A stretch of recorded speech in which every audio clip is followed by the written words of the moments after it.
Saya mau khotbah saudara-saudara, tapi sebelum saya khotbah, saya rindu saudara untuk menonton sebuah sebuah tayangan singkat cuma 1 menit 10. Boleh SM pindahkan ini dulu, tadi kayaknya cukup menghalangi ya. Ini bercerita tentang seorang atlet. Karena saya mungkin di sini nggak terlalu banyak yang bisa bahasa Inggris karena ini short yang yang berbahasa Inggris. Ini cerita seorang atlet di American football umur 24 tahun gitu ya. Yang sementara pertandingan tiba-tiba jantungnya berhenti berdetak di tengah pertandingan gitu ya. Jadi dia crash, dia baku tackle istilahnya, lalu kemudian dia rubuh, jantungnya berhenti berdetak. Sementara dia tuh benar-benar andalan klubnya dan itu ada jutaan mata yang datang nonton live dan juga yang nonton di rumah mereka masing-masing gitu ya. Tetapi Tuhan melakukan sesuatu sehingga yang tadinya adalah sebuah pertandingan, mereka datang untuk menonton pertandingan untuk menghibur diri, menjadi sebuah prayer meeting, menjadi sebuah pertemuan doa terakbar mungkin di abad ini gitu ya. Bulan Januari. Saudara siap menyaksikan ya? January 2nd, 13 million people thought they were going to a football game and ended up at a prayer meeting. 24-year-old Damar Hamlin collapsing on the field in the first quarter. His heart stopped and we were told he died on the field. While medics worked on him, America had a prayer meeting. Millionaires that were on that field knew at that time that their money can't fix Damar's heart, but praying to God can. There are 3 things that I learned from Monday Night Football. Number 1, money can't fix our nation, only prayer. Amen. Millionaire athletes fell to their knees because that's what their heart told them. The richest and the most powerful people need help, and the bottom line is we need God. Second thing I learned was this: when it comes to life and death, all the laws that man has made to keep prayer and God out are out the door. When those people started praying, no one thought about ESPN, NFL, or the FCC, or the Supreme Court. They said, we need God at this moment. That's what happened. Oke, saudara mengerti? Pertandingan malam itu pada bulan Januari tanggal 2 gitu yang dihadiri kurang lebih 13 juta dinonton atau dihadiri juga oleh 13 juta orang itu berubah menjadi sebuah pertemuan doa. Karena si Damar ya namanya ya. Damar ini kena di lapangan dia divonis jantungnya sudah tidak berdetak dan sudah nggak ada nadi gitu ya. Jadi semua atlet itu atlet yang sangat kaya gitu ya. Pasang merek aja mereka mesti dibayar dan lain-lain sebagainya. Tetapi semuanya itu nggak bisa menyelamatkan si Damar teman mereka itu. Yang nonton juga itu bukan ada orang-orang kaya, orang-orang miliuner yang membeli tiket VIP. Mereka juga mungkin adalah penjudi karena mereka taruhan klub mana yang mau menang. Dan semua orang yang datang ke sana itu semua tahu bahwa mereka harus berdoa pada waktu itu. Bukan karena apa si narator bilang itu karena mereka tahu, semua orang tahu kalau sudah berkaitan dengan hidup dan mati maka hati kita akan berbicara hanya Tuhan yang bisa menyelesaikan ini. Artinya saudara-saudara dalam hidup kita ada sebuah bagian yang kita semua tahu jauh di dalam hati kita bahwa we cannot do this without God. Kita nggak mungkin lakukan ini tanpa Tuhan, betul nggak?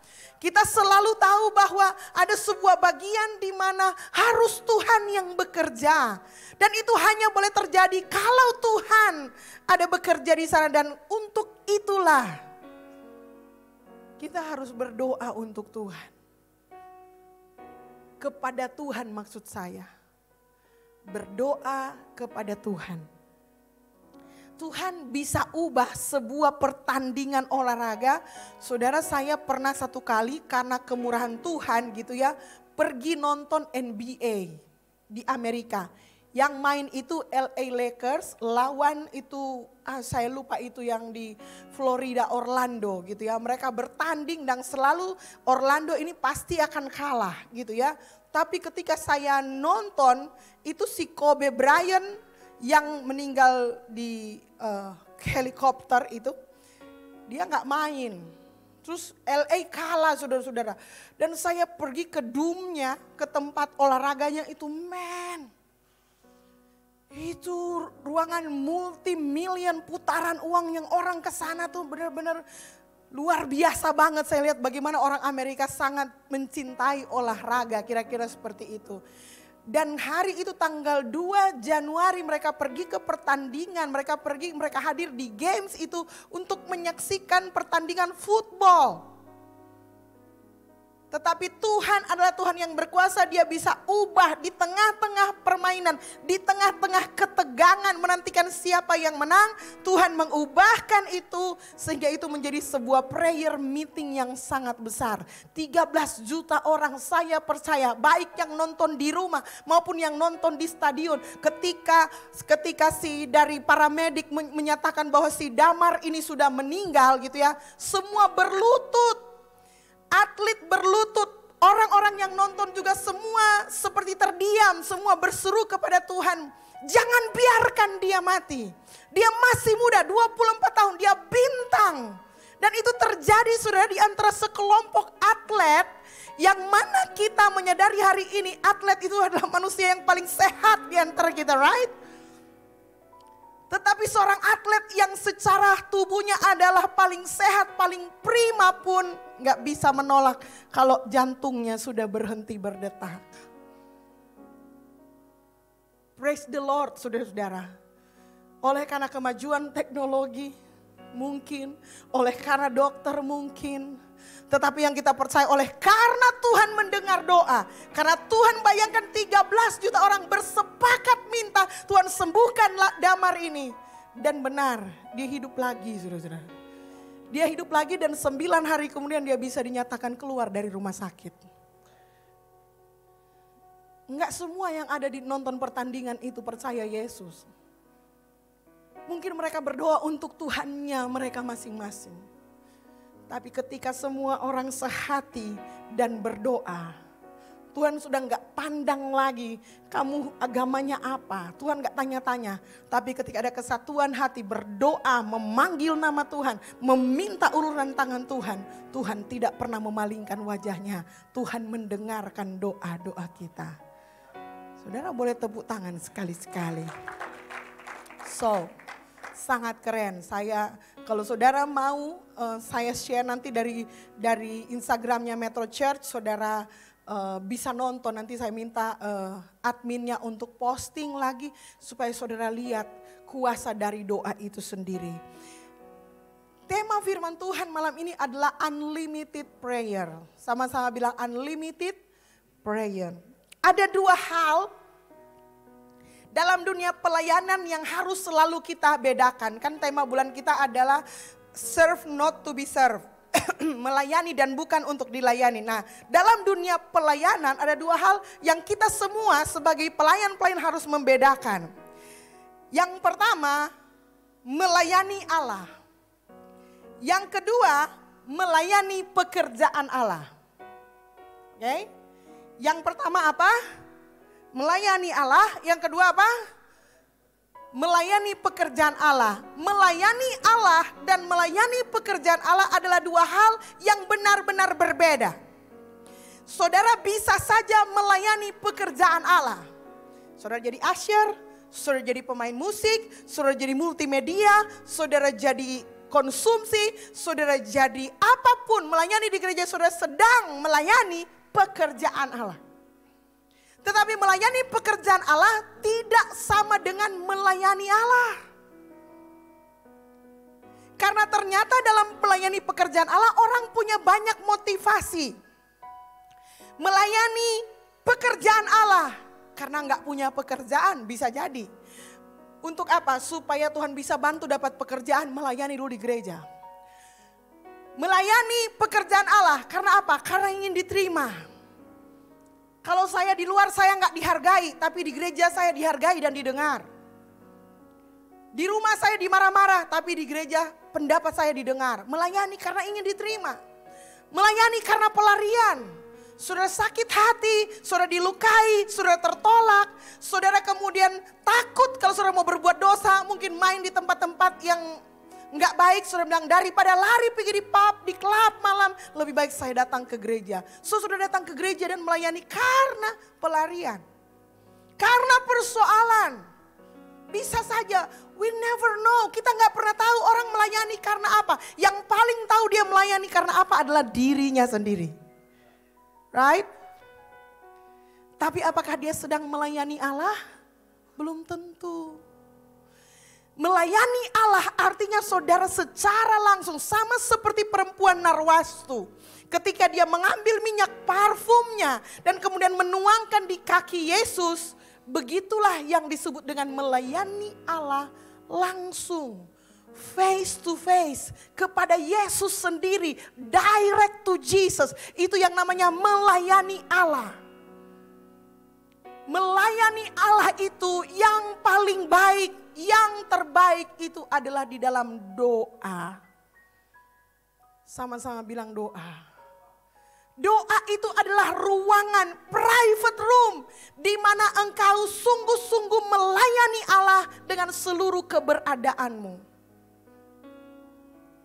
Kalau sudah dengar kata doa itu bukan hanya satu bagian.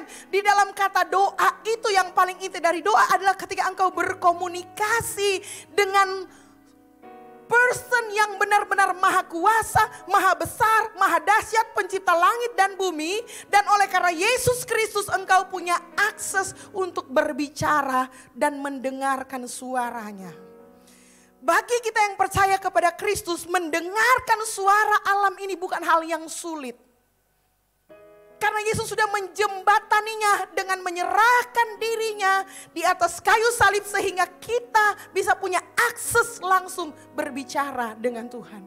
Dan saudara tahu masa di mana saudara berduaan dengan Tuhan, masa di mana saudara melayani Tuhan secara langsung lewat nyanyian, lewat puji-pujianmu, lewat pengagunganmu kepadanya, lewat komunikasi ketika engkau mendengarkan suaranya dan dia berbicara dalam hatimu, berbalas-balasan, itulah yang paling diinginkan Tuhan. Melayani pekerjaan Allah tidak sama dengan melayani Allah. Tetapi dengar baik, orang yang melayani Allah pasti akan dengan mudah melayani pekerjaan Allah. Orang yang sudah terbiasa melayani Allah secara pribadi, dia akan memiliki signal yang sama. Dia akan terkoneksi dengan Tuhan sehingga ketika dia mengerjakan pekerjaan-pekerjaan Allah, termasuk yang kelihatan sulit bagi manusia, akan terasa sangat mudah. Karena apa?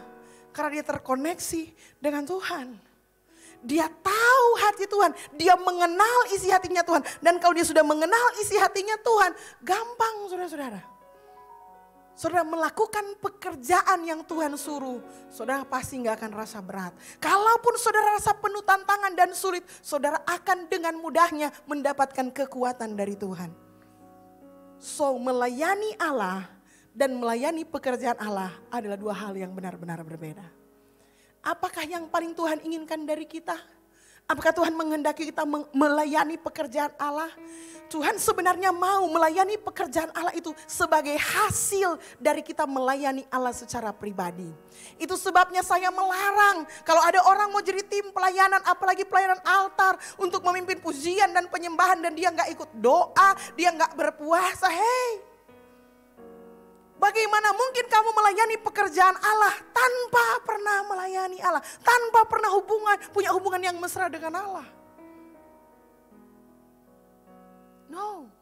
Ketika gereja mengeluarkan peraturan harus ikut CG ya, harus ikut doa. Itu bukan karena kita mau bikin aturan-aturan tanpa ada tujuan.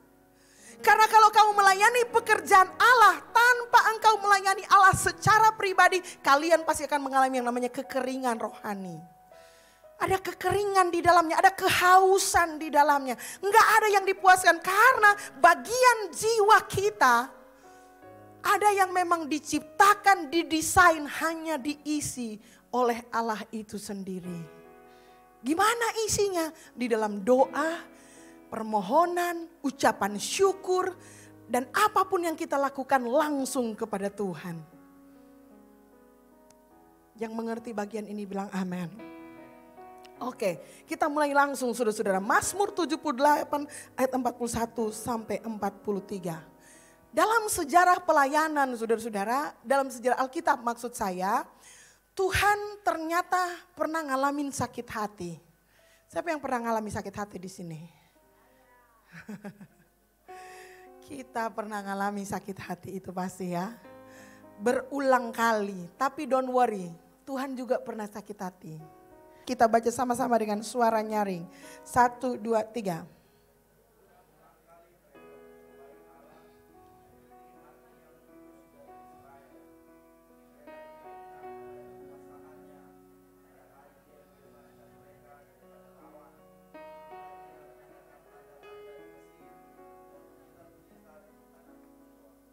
Berulang kali mereka mencobai Allah, menyakiti hati yang kudus dari Israel. Kapan? Ketika mereka tidak ingat pada kekuasaannya. Kalau saudara nggak ingat pada kekuasaan dan kehebatan, saudara pasti nggak akan suka berdoa. Saya tahu banyak jemaat kalau disuruh pilih mana lebih suka menyanyi dan berdoa, mereka akan berkata menyanyi. Kalau ada prayer meeting, enggak semua jemaat datang. Saudara, survei pertumbuhan gereja bilang begini. Kalau saudara punya jemaat, 5-10% jemaat datang berdoa, itu gereja sehat. Itu kata orang yang ada ahli pertumbuhan gereja. 5-10 orang. Sehat. Dan itu nampaknya di seluruh dunia. So, hanya sekitar 5-10 orang yang tahu dan merasakan apa yang dirasakan oleh Tuhan. Sehingga mereka gak berani datang kalau mereka gak berdoa.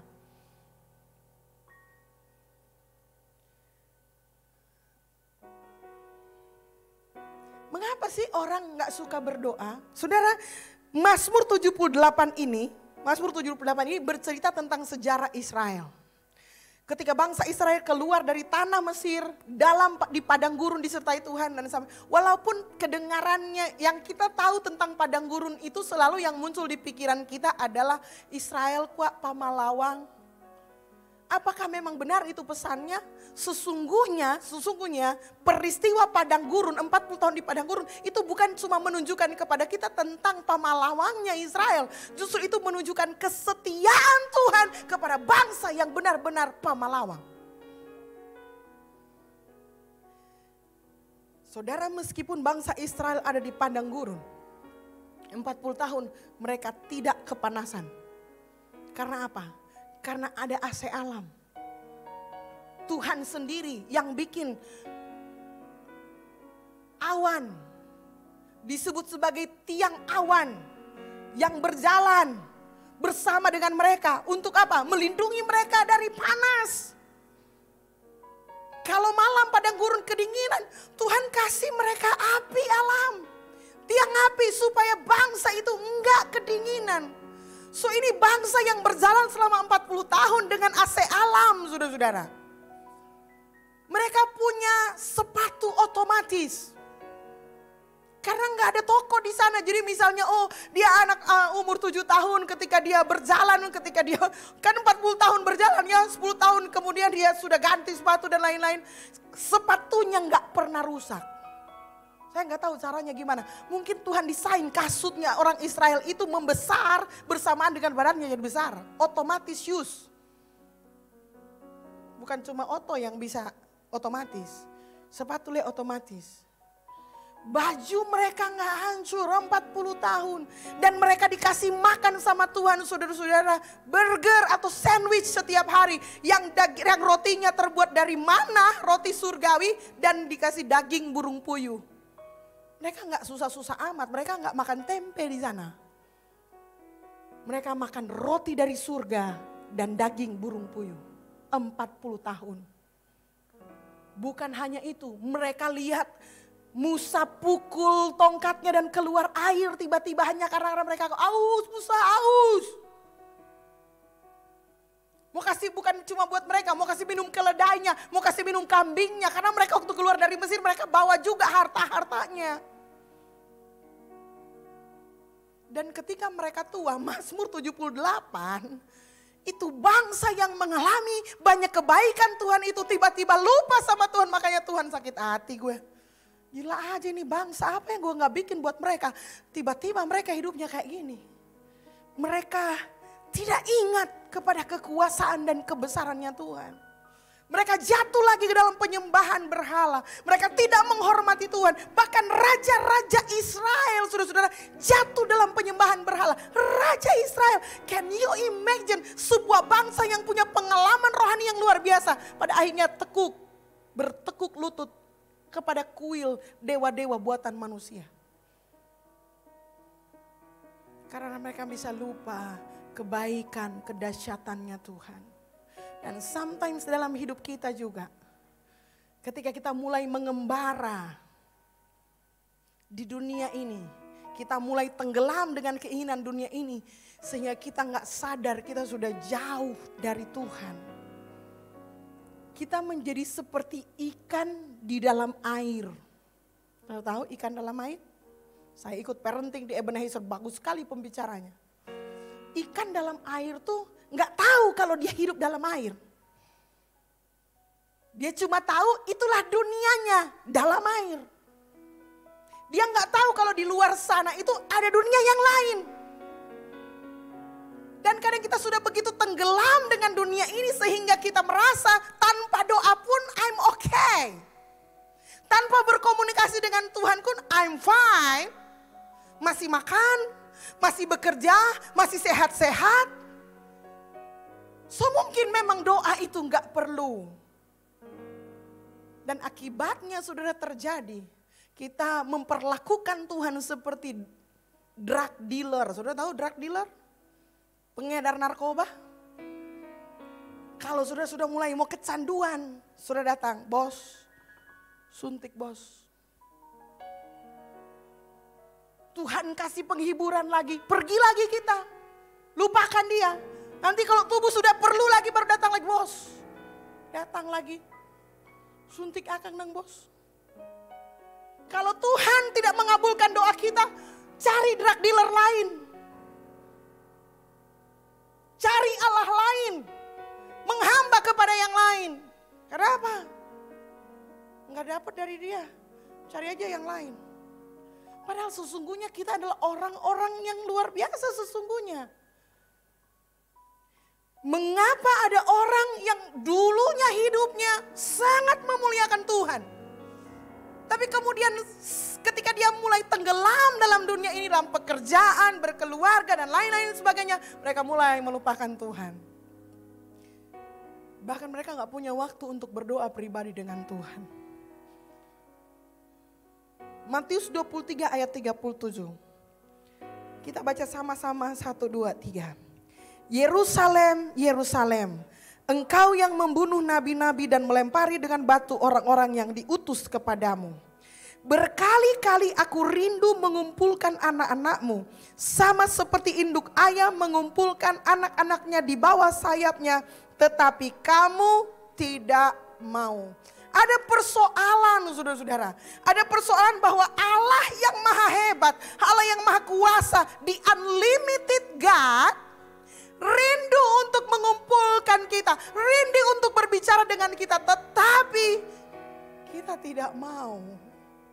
So boleh saya bilang saudara, ketidakmauan kita untuk berbicara dengan Tuhan, berkomunikasi dengan Tuhan telah membuat Allah kita yang unlimited jadi limited berdasarkan kemauan kita.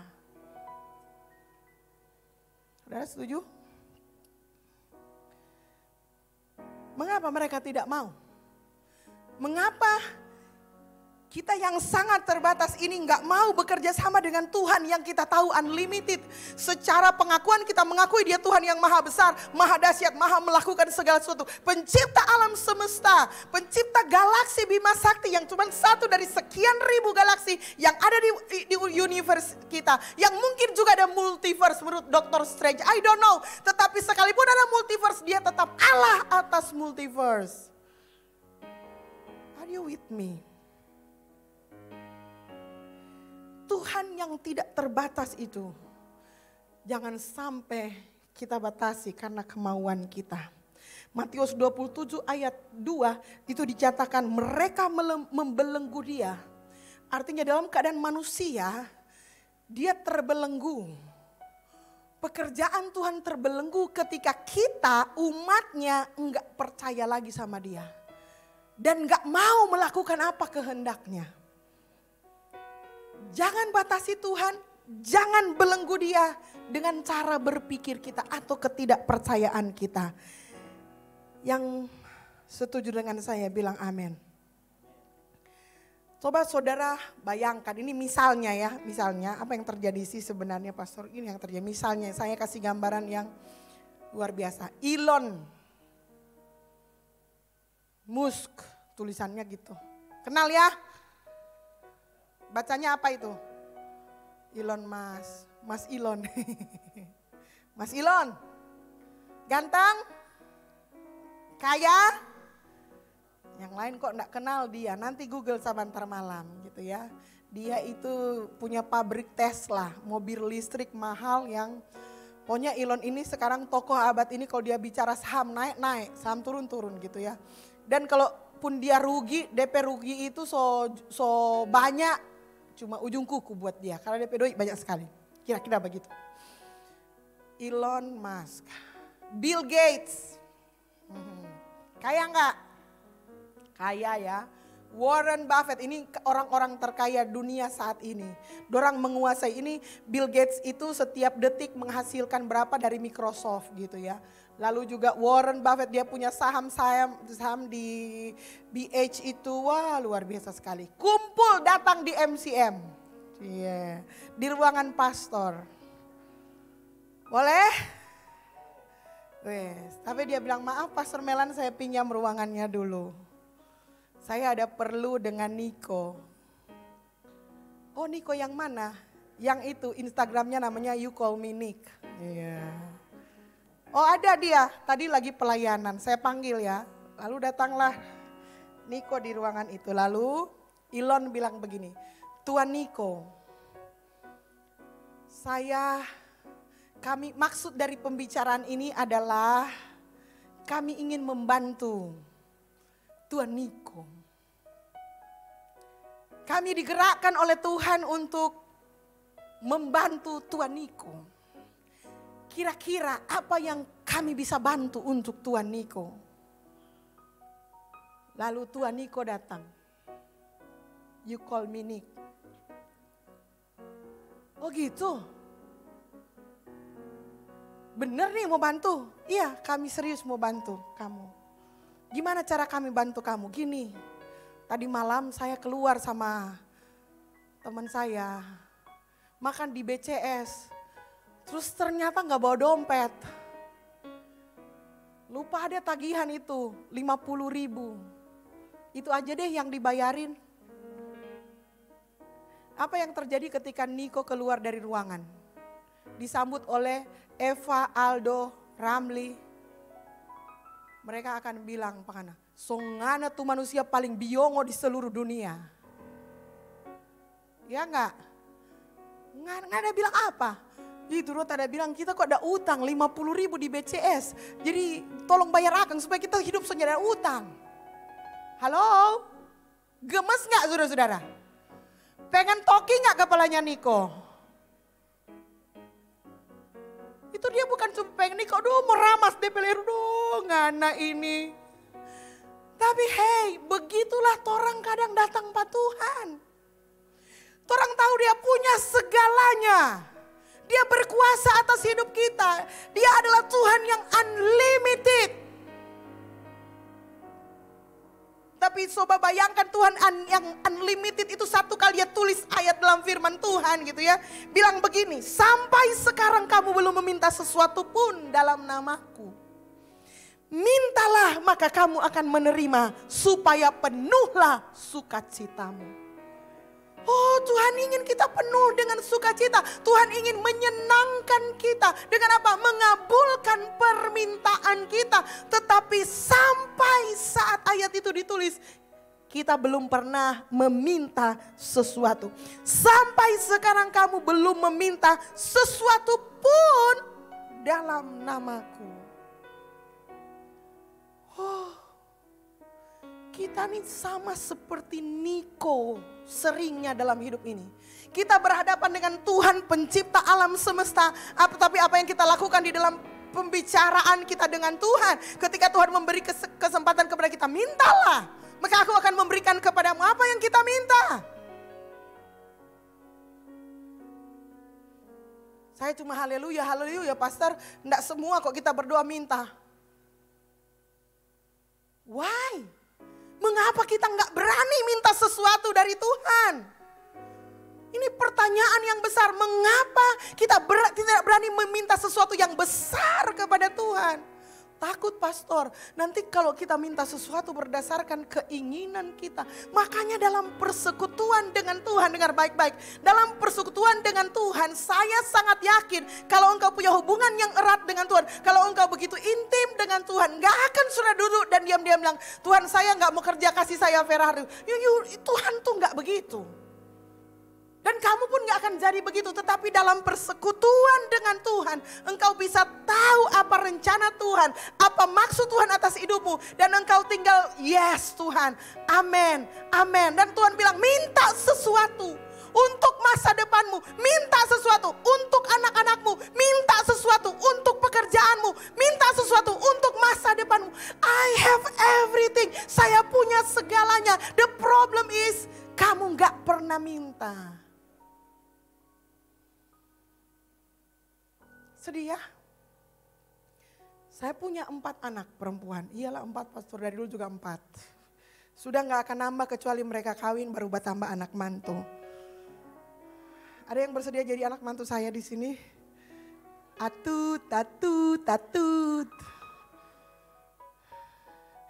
Saya jadi pastor kayak gini merasa bersalah juga gitu ya. Aduh, jangan-jangan orang takut pacaran sama anak saya. Mertuanya kayak gitu. Calon mertuanya kayak gitu. Pendeta galak lagi. Lihat matanya aja udah takut. Emang iya soh?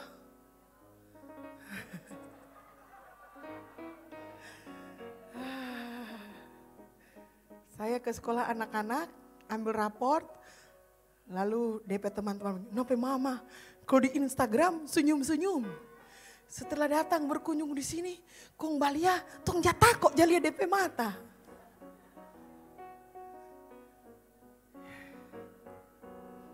Apalagi kalau mama pakai kacamata sebagini, kong mama sebagini. Orang so takut kata itu. Dia bilang, mama pakai mata ini mata paling lembut. Mar kalau orang berdosa, orang takut sekali. Dari kecil saya selalu suruh Gladys pergi papelayan, minta tambah piring. Waktu masih kecil cepat dia mau pergi, minta tambah piring. Begitu berhasil dia senang, ya kan? Gladys minta tisu papelayan, tisu, datang tisu, dia senang. Makin besar, minta akang nang ekstra piring atau minta akang nang tu menu misalnya orang so duduk. Mama jokwa. Tunggu jokwa dia mau datang. Mereka berpikir begini, mama ini boleh kok sendiri mau suruh-suruh orang, mau ngerepotin orang. Padahal sebenarnya saya sedang mengajarkan sesuatu yang sangat penting dalam kehidupan kita. Apa itu? Minta. Sama-sama bilang minta. Saya sering naik pesawat ke luar negeri, pernah naik Qantas, Singapore Airlines. Saudara, DP selimut gagah-gagah. Pernah naik Garuda dapat selimut? Pernah tergoda untuk mau bawa pulang? Jangan pura-pura, tambah kunjung jemaat dah jumur Garuda Indonesia. Pergi berkunjung hari Natal muncul tuh tanpa ada tulis tuh kotak Garuda yang hijau di atas. DP garpu leper ada tulisan Garuda Indonesia. Koleksi. Toh? Datanya atau dah ambil Bapak Diang? Satu kali waktu itu masih ada Silk Air. Kan pendeta katut ini boleh Bapak curi dan toh. Jadi begini. Can I get this one? Begini tuh pramugari. Saya tidak lihat. Oh, berarti boleh dah. Dia enggak lihat kata. Boleh atau enggak itu? Dia enggak lihat kok. Oke, berarti dia enggak kasih. Satu kali kita naik pesawat ke Australia. Minta naik Singapore Airlines gitu ya. Lalu kemudian sama, pendeta so suka sekali ini. Kok di muka Pak kita itu, dorang punya televisi itu iPad. Kok cuma jalan lepas. Aduh ini kalau bawa pesawat ke Manado, turun pesawat hilang semua iPad. iPad, Apple punya. Jadi kita baku sedu ini, tak tahu memang enggak mau kasih. Boleh enggak kita minta ini iPad? Dia kata, oh no. Oh kalau iPad enggak boleh, selimut boleh toh? Oh, oke, you can take it. Oh haleluya. Daripada kita semua bapak curi, saudara mengerti maksudnya? Ternyata itu dikasih, memang iPad namun kasih marah selimut. Dia so pikir-pikir begini, daripada lengan ambil tuh iPad, bawa aja itu selimut itu. Mar mesti minta. Di MCM itu ada banyak HT. Sudah tahu HT? HT itu dia punya colokan 2 untuk dia punya headset. Betul nggak? Nah waktu saya naik Qantas gitu ya. Ternyata itu headset dia punya colokan 2. Tapi kan sebagai orang yang tahu diri ya pasti tak tahu cuma ambil 1. Sampai satu kali kita penasaran. Kita bilang aduh boleh bawa for di gereja ini bungkus dang toh. Supaya boleh dipakai untuk anak-anak multimedia karena dorang nggak punya headset. Dan ini cocok karena colokannya 2. Lalu saya tanya, karena itu dilepas saudara-saudara sebelum masuk pesawat itu ada semacam loyang kaca dan itu cuma ditaruh di situ gitu. Jadi saya tanya, boleh nggak saya ambil lebih? Itu berjawab, oh silakan ambil. Oh langsung tarong ke baju, bro dia so tahaga. Dia bilang silahkan. Maksudnya begini, kalau kita enggak bertanya, mungkin kita nih tahu kalau boleh ambil lebih. Betul enggak? Tapi karena kita bertanya, kita pulang bawa souvenir untuk tim multimedia. Gratis. The power of bertanya. Minta, the power of minta sebenarnya itu. Satu kali ke Hillsong Conference. Hillsong Conference itu kan so berulang kali. Waktu break, orang keluar ada di luar itu banyak outlet. Saya lihat banyak anak muda tuh bawa water bottle yang warna hitam tulisan Hillsong di situ. Namanya orang baru pertama kali di sana. Beli di mana Kang? Lalu iseng-iseng kita tanya di toilet karena dia ada lepas begini. Kon dia bilang, "Oh, ini free." Kong kita tanya, dia kata cuma ada lewat di booth Hillsong College, kong dorang panggil, kasih brosur, kasih akang itu botol itu gratis kata. Oh oke. Apa yang terjadi?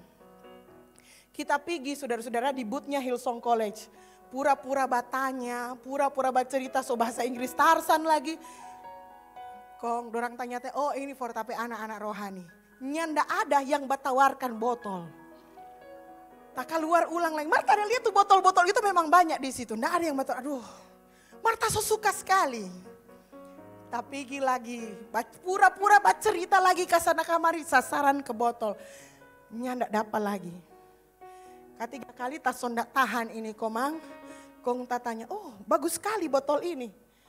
Boleh kita satu? Oh boleh, silahkan ambil, gratis. Oh, saudara-saudara, Indonesia tetap Indonesia. Tak langsung bilang, Pak Ramli, Ading, pergi. Di sana itu, guys, mesti minta. Pergi, saudara, pulang bawa water bottle full black, tulisan Hillsong di sini. Bangga nggak, saudara-saudara? Tapi kalau nggak minta, nyana mau apa? Halo?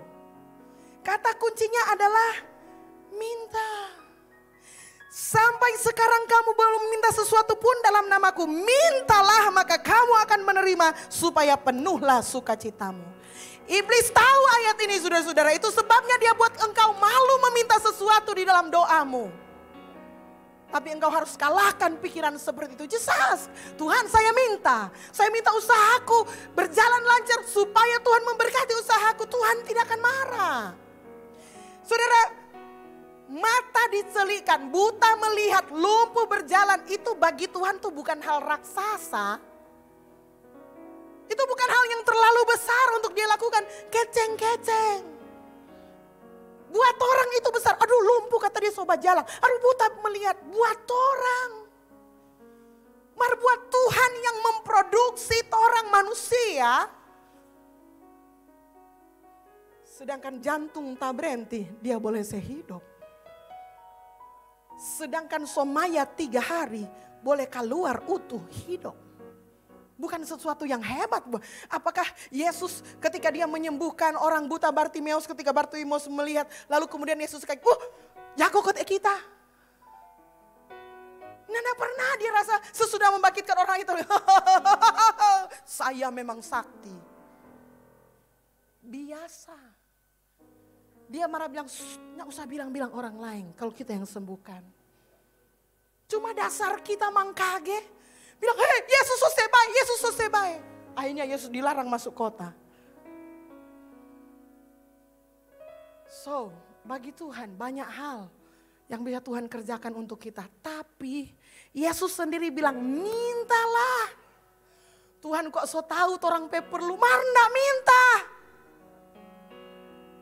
Tuhan engkau maha tahu, engkau tahu keperluanku, minta Tuhan dah suruh. Ada seorang yang bernama Jimmy Stewart gitu ya. Dia artis Hollywood.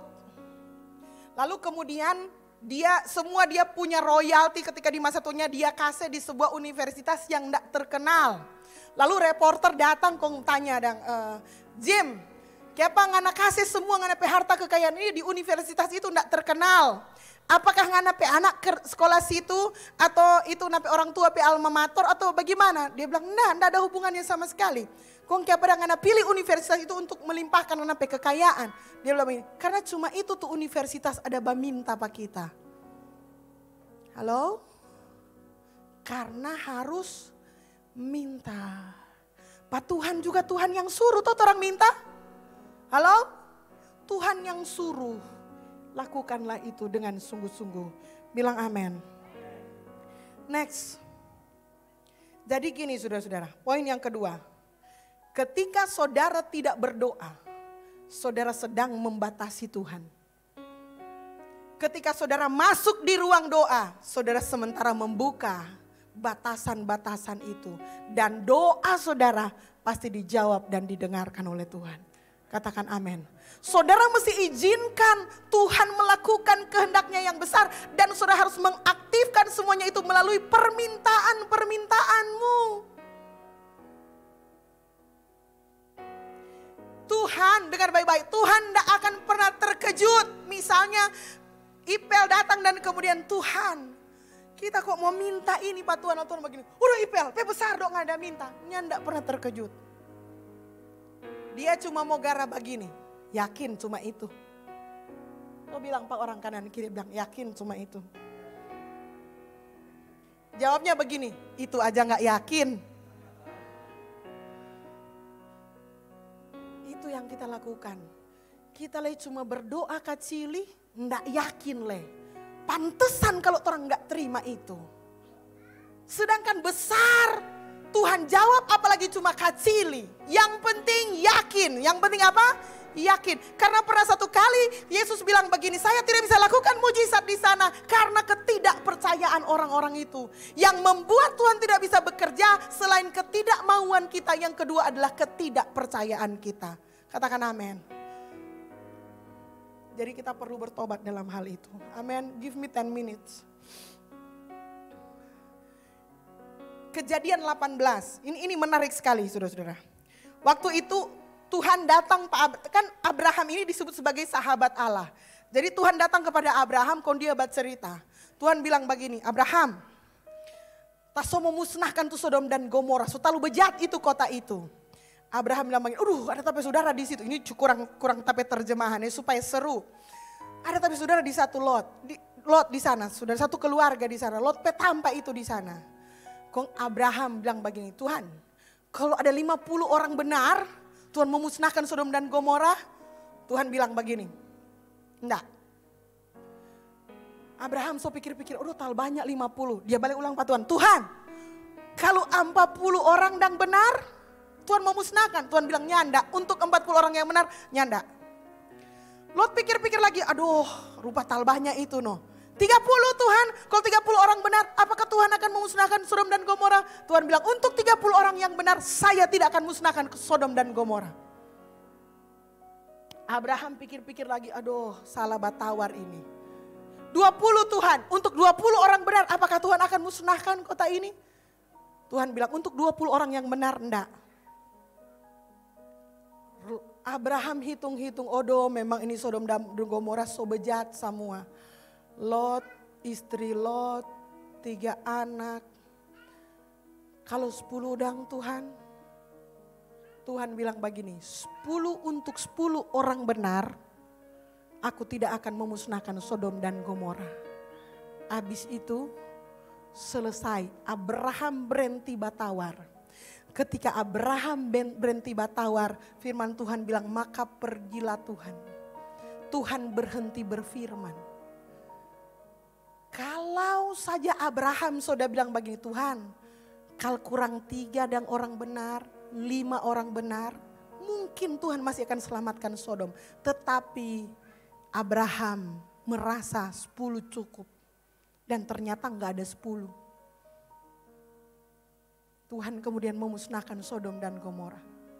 Satu kali Nabi Elisa bilang sama bujangnya, pakai itu tanah. Sebanyak itulah engkau akan mengalahkan di sana. Orang itu datang kemudian dia tada 3 kali. Tuk, tuk, tuk. Lalu kemudian Nabi bilang, kenapa karena cuma 3 kali tada? Coba karena 5 kali. Kalau cuma 3 kali tada, cuma 3 kali karena mau memenangkan tuh pertarungan. Mengapa dia cuma tada 3 kali? Karena dia mulai membatasi Tuhan. Karena Abraham merasa itu sudah terlalu banyak. Karena si bujang itu merasa itu sudah terlalu besar. Cukup 3 kali. Musa juga tawar-menawar dengan Tuhan. Tuhan, kalau ada orang sekian, apakah Tuhan akan membunuh orang? Kalau ada, tetapi mereka berhenti di angka tertentu. Tanpa sadar, saudara-saudara, kita sering datang kepada Tuhan dengan standar kita. Kita pikir, semua terlalu besar so ini Tuhan. Tuhan ini, Tuhan sunya nak mau dengar ini. Tuhan mau so begini. Jangan usah berasumsi. Ketika engkau berdoa, just say it, apa yang ada di hatimu, nyatakan saja. Saya tadi pagi sharing saudara-saudara, saya ini bukan pembelanja Mangga 2 yang baik. Bahkan saya cenderung kalau ke Jakarta jauh dari Mangga 2. Berbeda dengan suami saya, dia Mangga 2 person. Kenapa? Karena Mangga 2 itu belanja harus batawar. Betul nggak? Saya ini pendeta. 12 kasihan lebih besar dari pertimbangan. Berapa nih koper Pak? 800.000. Kan koper di luar sana yang di merek-merek kan juta-juta toh. 800.000 secara tape otak murah katu. Pai tua di sebelah langsung bilang begini, 200.000 Jo. Kita tuh kaget syok jatuh. Kon dia pukul ngana no batawar begitu. Itu abang bilang begini, janganlah bang, 2,5 aja. Kita tuh bingung. Paku jadi dorang 2 di perjalanan kita begini, papa ini kata masa 800.000 tawar 200. Dia ada kasih kuah. Iya marka total murah. Kong sudah ada untung kata di angana. Beda. Kita percaya dia ada untung, kalau enggak dia enggak jual, betul enggak? Tapi kadang kita suka main di pikiran yang kita membatasi seolah-olah. Dan kita sering datang kepada Tuhan dengan posisi seperti saya itu. Kaget Tuhan begini, kaget tuh dia begini, kaget dia begini. Stop. Datang berbicaralah kepada Tuhan dengan terbuka. Ceritakan impian-impianmu, ceritakan maumu, ceritakan kondisimu. Berbicara dan Tuhan selalu berbicara melalui hati nurani kita. Katakan amin. Saudara harus yakin bahwa Tuhan masih berbicara saat ini. Selain lewat firman-Nya, Tuhan berbicara juga dalam hati nurani kita. Dan dia akan terus bersuara, menuntun engkau. Karena itulah pekerjaan Tuhan di dalam diri orang yang percaya kepadanya. Jadi saudara-saudara, ketika engkau memutuskan untuk berhenti berdoa, engkau sedang membatasi Tuhan. Tuhan berhenti ketika Abraham berhenti menawar. Kita nggak bisa memahami pikirannya Tuhan. Dan kita sebenarnya nggak tahu apa yang Tuhan bisa lakukan. Karena itu stop membatasi Tuhan. Stop limited our God. Stop mengatur-ngatur Tuhan. Saya bilang tadi pagi, gereja ini banyak dapat proposal. Dan tipe peminta proposal itu beda-beda. Ada yang datang dengan pastor ini proposal terserah kapan kalau ada. Ada yang datang saudara-saudara belum terima dia so tanya-tanya. Dia so dusu-dusu. Belum dikabulkan ini dia so dusu-dusu. Kok dia so ator-ator. Torang kok begini. Kita so jelaskan torang ini bantuan misi terutama untuk gereja, untuk inti bangunan gereja. Artinya torang tidak membagi uang misi kita untuk sesuatu yang mewah. Contohnya lantai. Itu kan kurang aksesoris, betul enggak? Lalu apalagi pagar, kan gereja enggak perlu pagar. Tapi kalau untuk tiang, untuk atap, untuk oke silahkan itu sesuatu yang intinya harus ada. Kan gak mungkin jemaat beribadah tanpa loteng toh. Jadi ya sudah tiang sama loteng itu orang bisa bantu. Karena orang juga bukan punya uang banyak sekali. Itu cuma jemaat. Ada jemaat juga yang rumahnya juga dari kayu. Tapi orang membantu gereja supaya gereja bisa punya rumah cor. Tetapi saudara-saudara itu mereka datang proposalnya. Oh Tuhan, untuk lantai. Ada untuk menara. Nya nak mau disetujui sampai akhir zaman Tuhan datang. Itu menara kalau terlalu tinggi cuma mau tagate Tuhan Yesus mau datang kali yang kedua. Saudara tahu berapa banyak uang yang habis beli semen untuk bangun menara? Cor itu sudah karena nggak ada menara yang nggak dicor. Menara itu dicor 1 meter 3 juta. Berapa miliar rupiah yang dihabiskan gereja cuma mau sewa diri menara. Sementara gereja-gereja yang lain semua rubuh angin mau tiup. Kong torang mau bantu gereja pakai menara nyandak kasiang. Mohon maaf. Setuju dong jemaat MCM? Mau saudara punya duit dipakai buat menara? Buat apa menara? Buat sombong-sombongan. Ih gagah tompe menara gereja. Itu dipakai buat tiang utama. Dipakai buat bangun fondasi. Dipakai buat seng. Dipakai untuk yang lain. Kalau orang tergerak untuk memperindah, it's okay, tapi itu bukan yang utama. Sudah mengerti maksudnya? Jadi, saya nggak tahu mungkin ada orang yang hobi bangun menara. Tapi kita enggak. Sudah mengerti maksudnya? Halo? Jadi yang mana yang mau kita kabulkan? Jadi, tapi kan orang kalau datang kan nggak bisa dibantah. Begini Pastor Melan, menara itu penting. Supaya kalau orang lihat orang pe gereja, siapa mau berdebat dengan pendeta yang sudah lebih tua dari kita? Paling lama ini ya, orang berdoa aja brure. Mar sepertinya orang akan dahulukan, itu tapi jawaban. Kan enggak badus kata orang akan dahulukan bangunan-bangunan inti gereja. Setuju? So, sometimes kita suka begitu tuh juga sama Tuhan. Mengapa doa kita nggak di-granted sama Tuhan? Karena kita belum terima orang soja atur Tuhan. Tuhan kasih akan kuat mai tua kita itu DP muka sama dengan siapa? Sama dengan Kim Kardashian. DP body sama dengan Kylie Jenner. DP ini, pika yang jodeng dorang dang. Halo? Yakin mampu mau memperistri Kim Kardashian? Yakin mau punya mai tua yang DP foto pe pantat ya unyul di Instagram? Saudara WL. Ngerti maksudnya?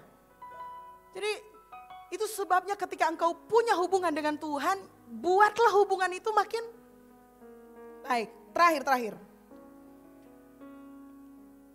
Ubah perspektifmu terhadap kuasa Tuhan. Yang ketiga, ada seorang wanita Yunani, saudara-saudara, anaknya sering dirasuk setan. Saudara lihat konsep perempuan ini ya.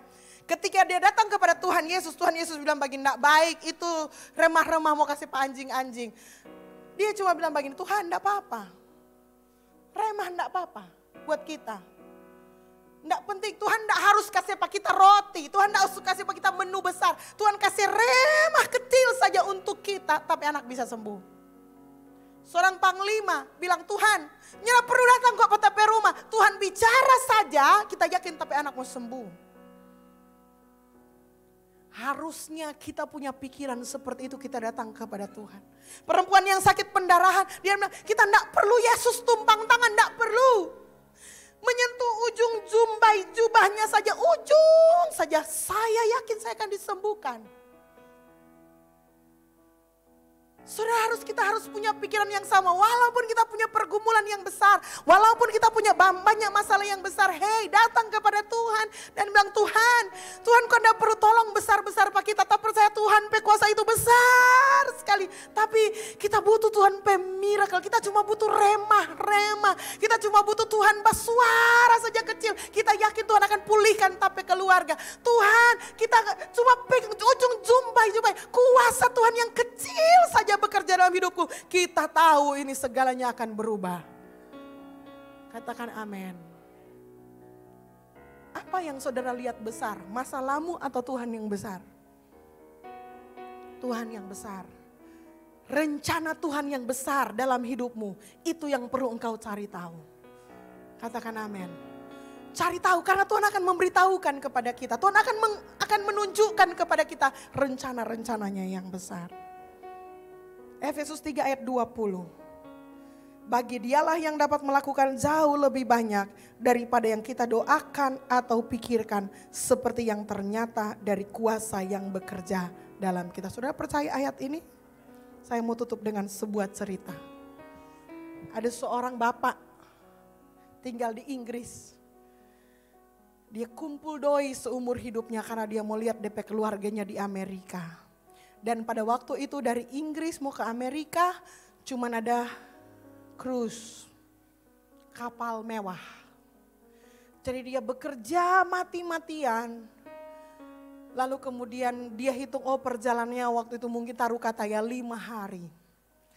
Jadi dia ator dia pemakanan dia cuma karena mau makan 5 hari. Jadi dia sadia biskuit, keju, apa juga yang dia boleh makan bertahan selama 5 hari.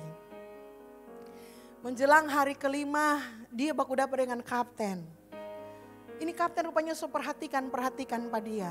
Lalu dia baku dapat dengan kapten kong, dia berterima kasih Pak Kapten. Kapten makasih banyak karena kita dan naik di kapal ini. Kapten izinkan kita naik di kapal ini. Kita akan ketemu dengan tapi saudara-saudara. Dia sangat berterima kasih sekali. Lalu kemudian dia bilang luar biasa kapten ini ya, karena kapal ini diberkati karena banyak orang yang makan-makan di restorannya kapten dan wah itu luar biasa sekali. Lalu kemudian kapten cuma bilang begini, Pak, apakah tidak ada orang yang memberitahu kepada Bapak bahwa tiket yang Bapak beli itu sudah termasuk makan-makan di buffet itu? Bapak tidak perlu makan biskuit setiap hari. Itu sudah termasuk di tiketmu. Tuhan bukan cuma mau selamatkan orang. tapi janji penyertaan Tuhan bahwa hidup kita juga akan dipulihkan dan diberkati Tuhan. So di tiket keselamatan itu. Amin. Saudara harus percaya bahwa itu semua include. So termasuk di tiket keselamatan. Ketika Tuhan menyelamatkan kita, Dia bukan hanya akan bawa kita ke surga, tetapi Dia akan memberikan kuasanya kepada kita di bumi ini. Dia perlengkapi kuasanya, dan bukan hanya itu, Dia menyertainya dengan segala berkat rohani yang kamu butuhkan untuk berhasil di bumi ini, supaya namanya tidak dipermalukan. Raja Daud pernah naik saksi dan bilang, sudah lama aku hidup dan aku tidak pernah lihat orang yang percaya anak cucunya meminta-minta. Karena apa? Karena kita menyembah Allah yang sangat kaya, penguasa alam semesta ini. So, apakah saudara cuma mau makan cracker, biskuit dan keju? Atau saudara mau menikmati hidangan pagi, siang, malam yang disiapkan oleh Tuhan? Menikmati janji-janji Tuhan yang ada dalam paket keselamatan kita.